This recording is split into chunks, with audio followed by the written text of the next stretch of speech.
고등학생 아들을 두고 있는 엄마입니다. 늦게 아들을 낳아서 애지중지 기른다는 게 그만 잘못 키운 것 같습니다. 인성을 바르게 키워주려고 애써 봤는데 소용이 없었나 봐요. 일주일 전 아들이 조사를 받고 있다고 울면서 저에게 이야기를 했습니다. 무슨 이야기냐고 물어보니 자기가 지하철에서 여성분의 치마 속을 홀린 듯이 촬영했다는 겁니다. 자기도 모르게 찍었고 그걸 지하철 경찰에게 걸렸답니다. 영상은 아니고 사진을 찍은 건데 제 아들이지만 어떻게 그럴 수가 있는지.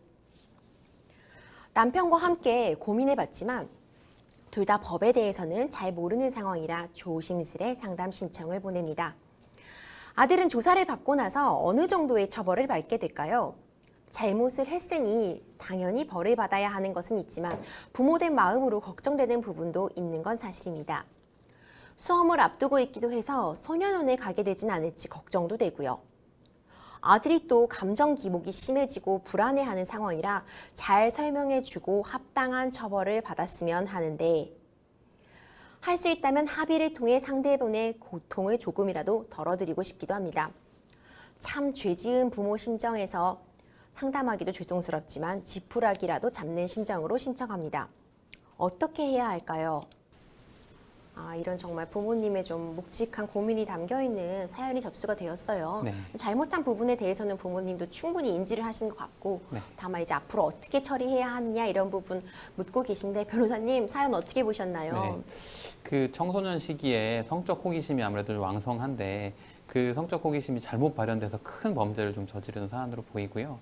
부모님들께서 뒤늦게 자녀분들의 이런 범죄 사실을 접하고 놀라시는 경우가 많은데 사연에서도 좀 안타깝습니다.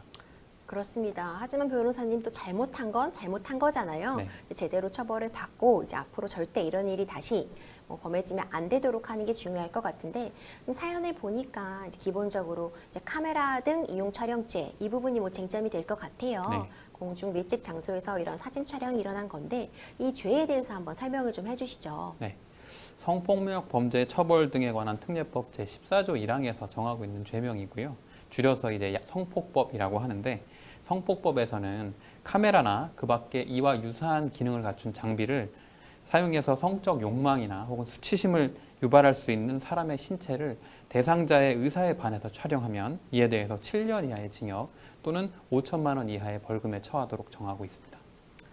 그렇군요. 사실 이제 부모된 심정에서는 처벌 수위 좀 고민이 되실 것 같아요. 걱정도 되시고 네. 예측해 본다면 이제 변호사님은 어느 정도 처벌 네. 수위 내지는 법정형 좀 설명해 주시죠. 네. 일단은 지금 말씀하신 사안에서 아드님께서 지하철에서 촬영 대상자인 여성 의사에 반해서 수치심을 유발할 수 있는 치마 속을 촬영한 거기 때문에 앞에 말씀드린 카메라 등 이용 촬영죄에 해당하는 걸로 보이고요. 다만 이제 고등학생이라고 하셨기 때문에 만 19세 미만 소년에 해당하고 그러면 이제 소년법에 적용 대상이 될 수도 있습니다.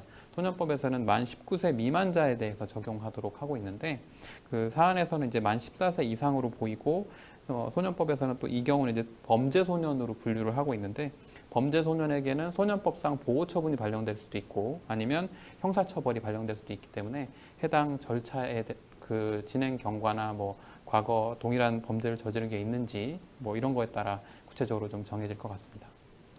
그렇군요. 이제 지금 부모님 심정에서 좀 합의도 생각을 하고 계신 것 같아요. 네.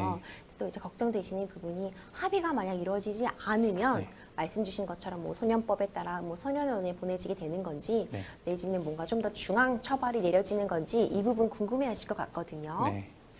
그래서 지금 아까 말씀드린 것처럼 소년법에 소년 보호 처분을 받을 수도 있는데 소년법상 보호 처분은 1호부터 10호까지 경미한 처분에서 중한 처분까지 정하게 되어 있고요.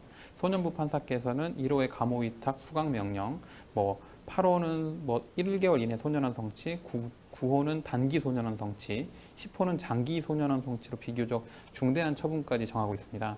따라서 이 사안에서 일단 형사처벌 절차로 진행이 될지 소년재판으로 진행될지가 결정되고 구체적으로 소년부 판사 결정에 따라서 해당 양형이 정해지는데 이 과정에서는 피해자와 합의가 있다면 향후 절차에서 좀 더 유리하게 적용될 수 있을 것 같아요. 합의가 좀 어쨌든 필요한 상황이긴 예. 한 걸로 보입니다. 예. 그럼 현 상황에서 네. 우리 상담자분께서 어쨌든 대응을 하셔야 되니까 네. 좀 취할 만한 대응 방향 네. 좀 설정해 주시죠. 네. 일단은 수사 단계에서 최대한 솔직하고 진솔하게 반성하면서 그 필요하다면 피해자와 합의도 진행하시는 게 좋을 것 같습니다. 피해자와 합의가 된 사안하고 합의가 되지 않은 사안은 최종적인 처분에서 당연히 다르게 결과가 나올 거고요. 그리고 소년 보호 재판으로 만약에 진행이 될 경우에는 부모님이 적극적인 관여를 해서 다시는 동일한 범죄를 저지르지 않도록 교육하고 훈화하겠다는 점을 밝히는 것도 최종적인 처분이 긍정적으로 내려질 수 있는데 도움이 될 걸로 보입니다. 지금 이번 사연 같은 경우는 이제 사연에 나타났다시피 이제 네. 지하철 경찰분에게 이제 바로 잡히신 것 같아요. 그렇죠. 이건 뭐 예. 현행범이라고 볼 수 있을 것 같은데 뭐 현행범일 경우에 뭔가 더 가중 처벌되는 부분이 있는지 네. 뭐 가중 처벌되는 그런 뭐 요인이 되는 건 어떤 게 있을지 마지막으로 짚어주시죠. 네. 그러니까 현행범으로 체포 적발이 된 경우에는 통상적으로 일반적인 범행과 다른 거는 보통 이제 범행을 부인하거나 이럴 가능성이 있는데 범행 현장에서 바로 범행이 발각되었기 때문에 범행을 부인할 수가 없고요. 그 다음에 또 추가적으로 말씀드릴 건 카메라 등 이용 촬영죄의 특성상 한 번만 범했는데 걸리는 경우가 없고 보통은 수차례 반복을 하다가 적발되는 경우가 많거든요. 그렇기 때문에 당시에 현행범으로 체포되었을 때 현장에서 확보한 핸드폰에서 추가 범죄까지 확인돼서 엄하게 처벌되는 경우가 많고요. 형사소송법 212조에 따라서 현행범인은 누구나 영장 없이 체포할 수 있으므로 카메라 등 이용 촬영으로 발각돼서 현장에서 도주하다가 시민들한테 제압되는 경우들도 좀 많이 있는 편입니다. 그렇군요. 아무래도 이제 부모님께서 정말 제대로 지금 교화를 시키려고 하시는 그런 상황인 걸로 보여서 네. 부디 이번 사건이 단 한 번의 실수로 끝날 수 있게 정확한 처벌과 그리고 부모님께서도 재발 방지를 위한 노력 함께 해주시길 부탁드립니다.